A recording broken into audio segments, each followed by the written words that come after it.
Jika memang ini terdapat unsur penghinaan, silahkan dilaporkan saja di kantor polisi.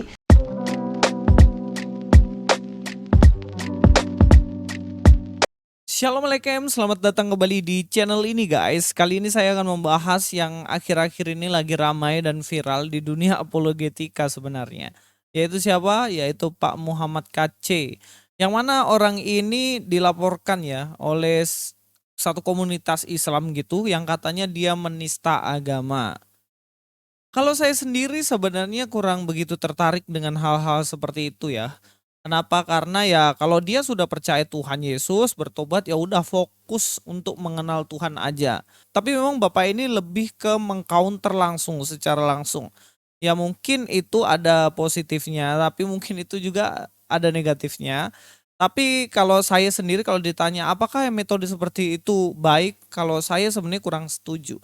Saya akan memberikan beberapa pendapat saya karena di sini saya bebas berpendapat ya. Saya berpendapat teman-teman boleh setuju, boleh tidak. Tapi saya mengungkapkan perspektif imbangan mungkin dibandingkan dengan mereka YouTuber-YouTuber Kristen yang lain yang lebih mendukung sepenuhnya Pak Muhammad KC ini ya. Tapi sebelumnya kita akan lihat dulu beritanya guys. Diduga konten berbau sara, YouTuber MKC dilaporkan polisi.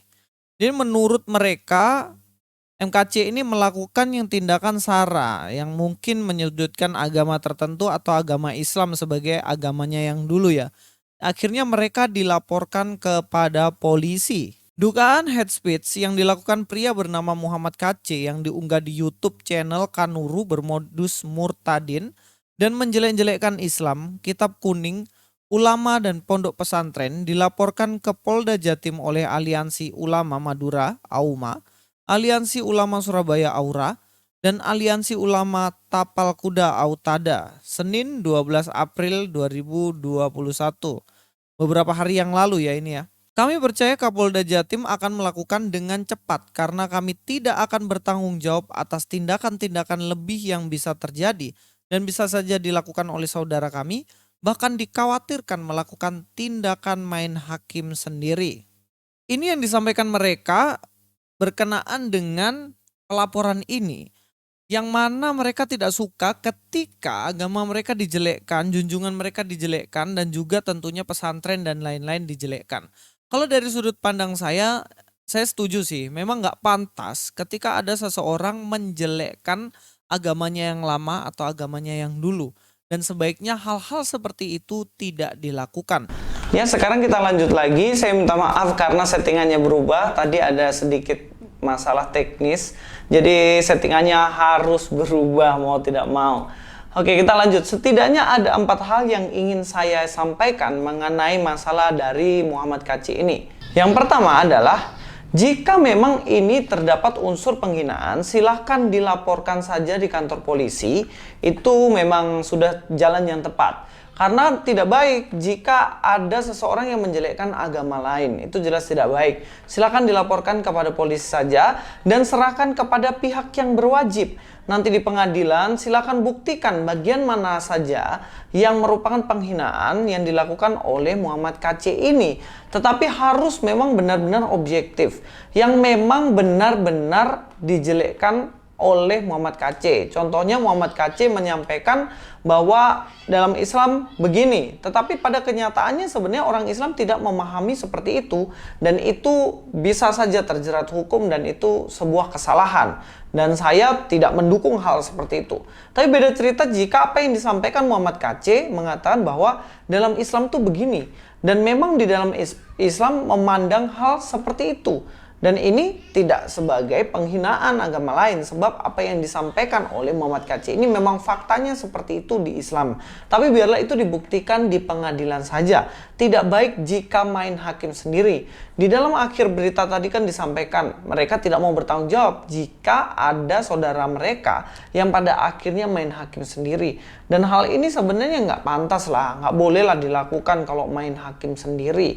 Tentunya itu juga melanggar hukum di Indonesia ini. Jadi saya rasa sudah tepat untuk diserahkan kepada pihak yang berwajib. Yang kedua, menurut saya hal-hal seperti ini juga harus adil. Jika dari pihak Islam tidak terima dengan apa yang dilakukan Muhammad KC dengan cara menghina mungkin agamanya mereka. Seharusnya mereka juga berpikir bahwa yang dilakukan ustadz-ustadz mereka, Yahya Waloni, Ustadz Kainama, ustadz yang lain-lain, Ustadz Moko Ginta yang sudah meninggal, Irina Dono dan lain-lain, mereka suka menjelekkan Kristen juga. Jika mengatasnamakan keadilan, mereka juga sudah seharusnya diproses. Nanti pasti ada yang bilang, kan orang Kristen nggak pernah ngelaporin. Sudah pernah dilaporin pada waktu itu, tapi toh tidak ada tanggapan. Dan memang sudah seharusnya teman-teman yang lain juga mendukung ini dengan cara apa? Silakan bawa Ustadz Yahya Waloni untuk diselidiki oleh polisi dan lain-lain dengan apa yang telah diajarkannya yang juga sama, yaitu hate speech. Yang ketiga yang ingin saya sampaikan adalah berkaitan dengan YouTuber Kristen.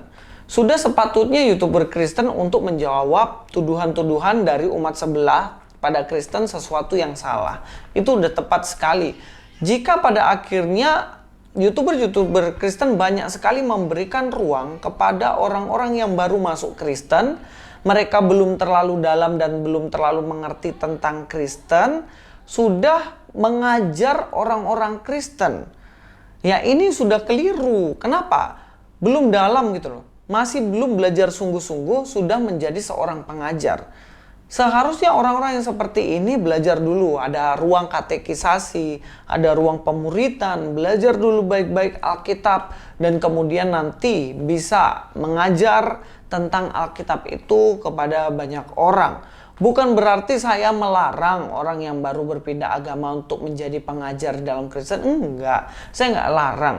Jika sudah melalui tahap-tahap tertentu, dan sudah oke, sudah pas ini, ya silahkan aja. Yang jadi masalah kalau sudah nggak belajar baik-baik tentang Kristen, lalu mengajar tentang Kristen dan keliru semuanya, itu berbahaya juga. Ada beberapa murtadin termasuk bapak saya sendiri dulunya juga Islam. Tapi dia sekarang jadi pendeta. Karena apa? Dia belajar sungguh-sungguh Alkitab, dia masuk STT juga, dia belajar baik-baik, kemudian dia mengajar. Karena dia tahu bahwa ketika masuk ke dalam Kristen masih sedikit sekali, minim sekali pengetahuannya. Kemudian dia belajar. Bukan berarti saya larang orang-orang yang seperti ini mengajar, enggak. Tetapi laluilah proses itu.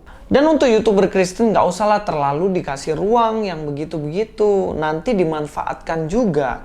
Seperti orang ustadz-ustadz yang sebelumnya ngaku Kristen, ngaku pendeta, masuk di Islam, kemudian langsung dikasih ruang, mereka tiba-tiba jadi ustadz mendadak yang diajarkan ngawur-ngawur semuanya. Kalau yang disampaikan adalah kesaksiannya dia bertemu Tuhan, ya silahkan aja, fine-fine aja, nggak masalah. Karena itu kan pengalaman pribadinya untuk mengenal Tuhan Yesus. Tetapi kalau yang kontennya adalah menjelekkan agama sebelah dan Islam, saya rasa kita sebagai YouTuber Kristen harus lebih bijak lagi. Yang keempat, mari kita dukung dalam doa supaya masalah ini cepat usai dan selesai. Mari kita belajar untuk lebih bersikap bijak lagi. Jika ada orang yang menuduh salah tentang iman kita, ya mari kita luruskan. Tidak perlu untuk kita menjelekkan agama-agama orang lain. Dan saya juga berharap untuk umat muslim supaya tidak menjelek-jelekkan umat Kristen juga. Nggak enak ketika dijelek-jelekkan sama Muhammad KC, ya seharusnya tahu juga lah. Mana enak sih kalau sampai pada akhirnya Ustadz Yahya Waloni dan konco-konconya, mualaf-mualaf yang baru pindah aja udah jelek-jelekin agama Kristen. Mari kita memiliki rasa yang sama dan kita berdoa sebaik mungkin untuk masalah ini supaya kita semakin dewasa dan belajar banyak melalui pelajaran dan kasus yang terjadi ini. Dan sampai ketemu di video selanjutnya. Luis Pastis, be with you all.